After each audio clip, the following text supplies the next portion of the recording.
আসসালামু আলাইকুম বন্ধুরা, আবারও চলে এসেছি নতুন একটা ভিডিও নিয়ে। আমার চ্যানেলের তরফ থেকে তোমাদেরকে অনেক অনেক স্বাগত। আজকে আমি বাড়িতে বানাবো মিষ্টি দই। তো মিষ্টি দই বানানোর জন্য আমি এখানে 1.5 লিটার মতন দেশি গরুর দুধ নিয়ে নিয়েছি। আর আমি এখন দুধটা ভালো করে জাল করে নেব।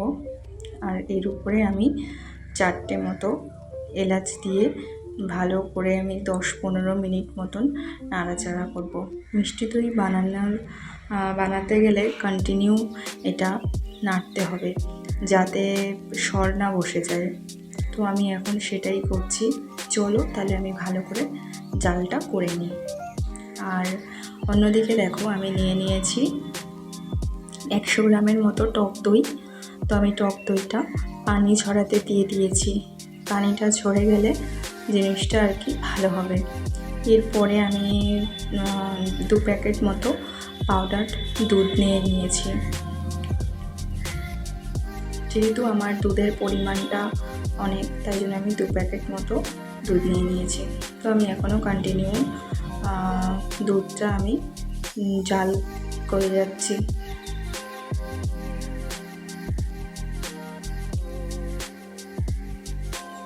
এবার দেখো আমার দুধটা ভালো করে জাল দেওয়া হয়ে গেছে। তো আমি ওর থেকে আমি ছোটো গ্লাসের 1 গ্লাস মতন দুধটা আগে থেকে তুলে রেখে আমি পাউডার দুধটা মিক্সড করে নিয়েছি। আর এই যে বাতাসাগুলো রয়েছে, বাতাসাগুলো আমি ওতে দুধের মধ্যে অ্যাড করে দেব। আর এই চিনিটা আমি রেখেছি ক্যারামেল তৈরি করার জন্য।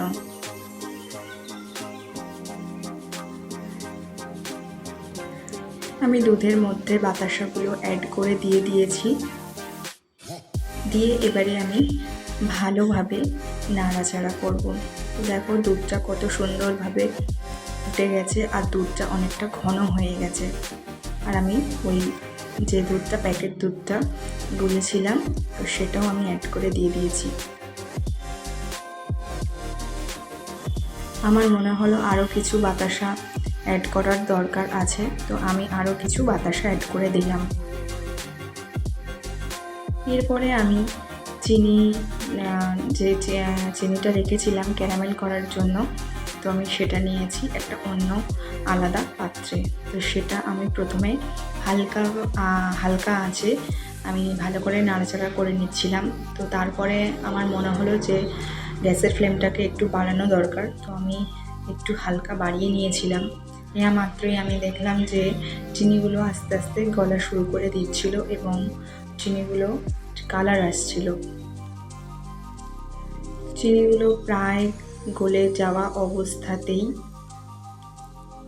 আমি খুব নার্ভাস হয়ে যাচ্ছিলাম, যেহেতু আমি এই প্রথমবার বাড়িতে মিষ্টি দই বানাচ্ছি।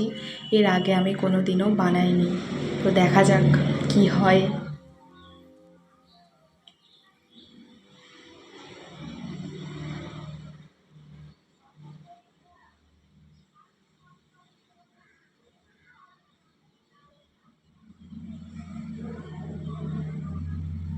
দেখো কত সুন্দর কালার এসেছে না, কি দারুণ কালারটা। তো এরপরে আমি এতে আমি ওই যে জাল করা যে দুধটা রেখেছিলাম সমস্তটাই আমি এর মধ্যে দিয়ে দেব। দিয়ে আবারও আমি ভালো করে নাড়াচাড়া করে নেব।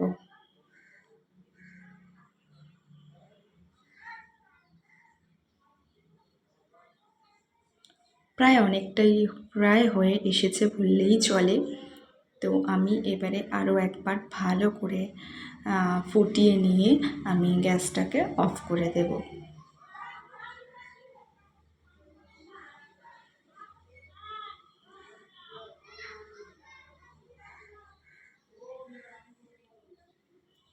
তো অন্যদিকে দেখো আমার কাছে যেহেতু মাটির পাত্র নেই, তো তাই জন্য আমি এই একটা ছোট বোল মানে মাঝারি সাইজের একটা বোল নিয়ে নিয়েছি। এতে আমি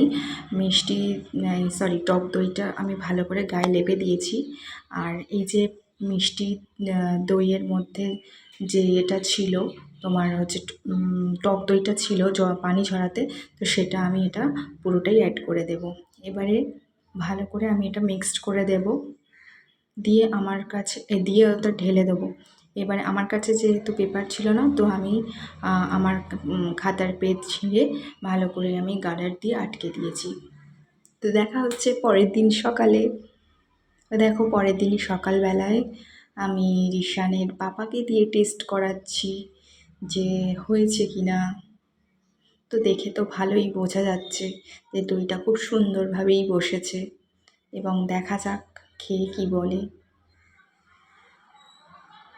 তো রিশানের পাপা এতটাই লজ্জা পাচ্ছিল ক্যামেরার সামনে, কোনো কথাই বলতে পারছিল না, বাট সত্যিই খুব ভালো হয়েছিল।